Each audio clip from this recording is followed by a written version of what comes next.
So I think they're suffering from out of touch syndrome. And this is why 10 years is enough. I will emphasize that. Because once you start doing more than 10 years, remember, State House is a bubble. You're in a gated compound. Everything is provided. Anybody who wants to see you is because you want to see them. The people who surround you are most times sycophants who want to protect their own individual interests. But Barrow goes to buy Kong at the market day. Yeah, but once in a blue moon. But State House, for the most part, people will come there and tell you everything is great, how amazing you are, how handsome you are, how beautiful you are, how divine you are. They create rosy pictures, especially when they know the truth hurts you and you don't want to hear it, especially when it's a negative truth. And then the longer you stay there, you become in a bubble. That's why the best training ground actually is being a local leader, because there's no separation between you and the people.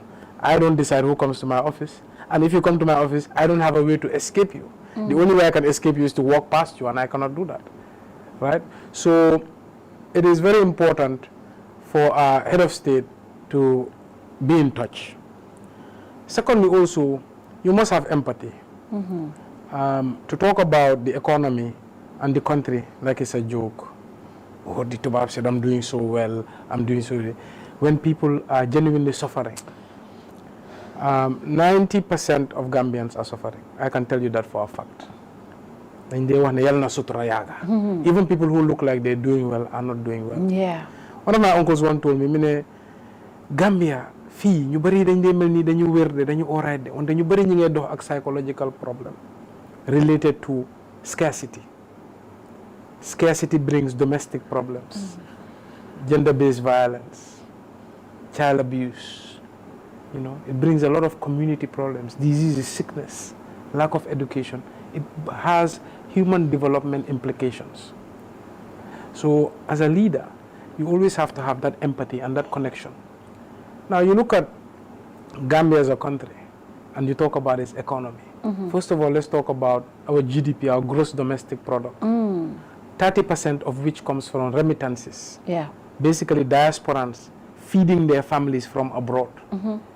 There is no productive base to feed the population.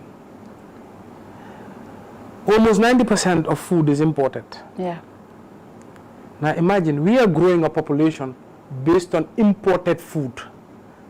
We have a war in Israel or Gaza. Yeah. We have a war in Ukraine. What if a regional war breaks out? What if a world war breaks out?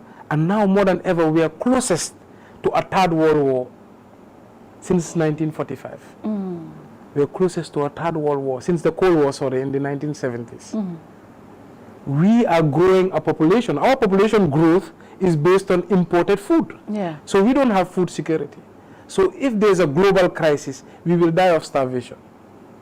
Because people are going to be worrying about their populations. Yeah, they are not going to export food. COVID showed us. Yeah. COVID showed us. Yeah. Where people were curtailing their exports, food exports. Yeah. Right? Number 3, look at our budget. Yeah. Right? The budget being presented. We are generating in tax revenue 19 billion. But our expenditure is 38 billion.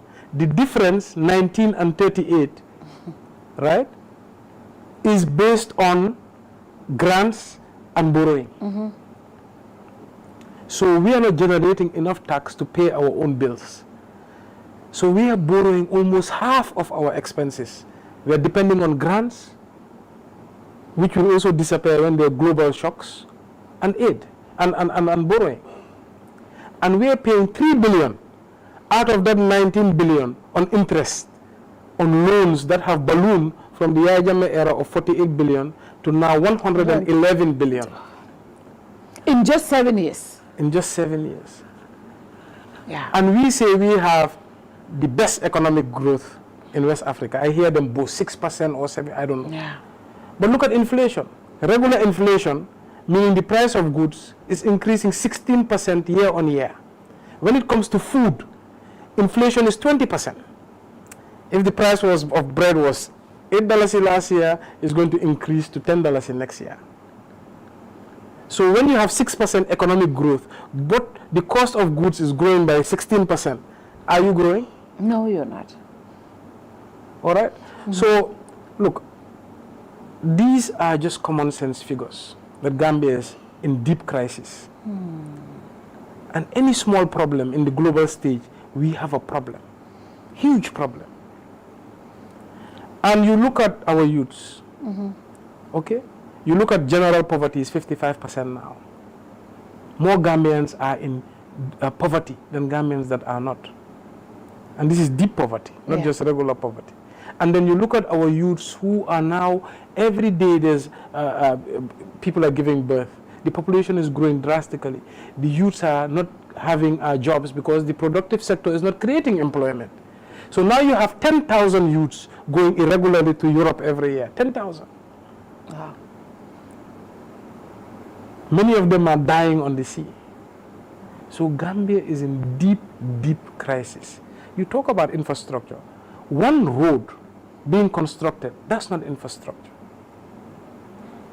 That's why I said Gambia needs a master plan where we build very fast, but with a mindset of creating a productive sector that can repay these investments. It's not just about building roads, but what economic growth are you experiencing from these roads you're building? In China, their philosophy is if you want to be rich, build roads. Right? So true, there is a marginal improvement, but that's not enough to keep Gambia going. So basically, these are figures that are so drastic that every government person should be scared. Every Gambian should be scared about what the future holds. And especially now when there's global turbulence. Look at what's happening in the USA. Yeah. They were helping Israel with military aid. And then hurricanes and floods hit North Carolina and now Miami. And Florida. One of the biggest, Florida, one of the biggest hurricanes in history. Last night, I don't know what. They were so cash strapped, they could only give every family $750. Yep. Every family. They were so cash strapped, they could only give every family, the biggest and richest economy in the world, could only give every family about $45,000. And now they're even blaming them. Why are you sending billions for military adventure when our own people cannot even have a flood relief? So now imagine what will happen to Gambia if there was a disaster in the globe somewhere. Who will care about what Gambia is going through? And we are now part of the V20. Do you know what that is? What is that? You heard about the G20? Yes, G20. The 20 richest countries in the world. G20, yeah. We are part of V20, V. The poor, is that the poor one? 20 most vulnerable countries in the world. Oh my God. I found out that at the UN, when you went to UN? When I went to the UN. I was like, what is V20? I know G20. And the current president is the former president of Maldives, the former chairman of the V20. And Gambia is a member of that list. One of the most vulnerable countries. 20 of the most vulnerable countries in the world. Out of over 200 countries, Gambia is among the 20 most vulnerable. We're not even just poor. We are vulnerable. But we are at the brink of disaster. That is serious. It's serious. That is like we are on life support.